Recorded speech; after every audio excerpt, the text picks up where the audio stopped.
শুভ সকাল। প্রতিদিনের pre market আপডেটে আপনাদের স্বাগতম। সূচক গতদিন প্রায় স্থিতিশীল থেকে 4.61 পয়েন্ট বা 0.09% বেড়ে 4,947 পয়েন্টে স্থিত হয়েছে। আগের কার্যদিবসে বাজার লেনদেনের পরিমাণ ছিল 386 কোটি টাকা।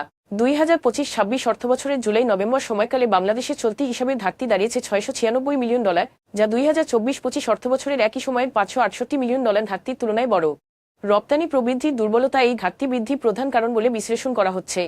বাংলাদেশের অর্থনীতি প্রথম প্রান্তিকে আরও শক্তিশালী প্রবৃদ্ধি দেখিয়েছে। স্থিতমূল্যে জিডিপি প্রবৃদ্ধি দাঁড়িয়েছে 4.50%। গত অর্থবছরের একই সময়ে এটি ছিল 2.58%। অর্থনৈতিক কার্যক্রমের পুনরুদ্ধার ও নির্দিষ্ট খাতের উন্নতি এ প্রবৃদ্ধিতে ভূমিকা রেখেছে।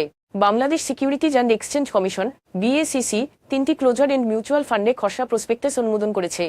এসব ফান্ডের মাধ্যমে বাজার থেকে মোট 75 কোটি টাকা সংগ্রহের লক্ষ্য নির্ধারণ করা হয়েছে। নতুন ফান্ড লঞ্চে স্লগতির সময় এই অনুমোদন বাজারে ইতিবাচক প্রভাব ফেলতে পারে।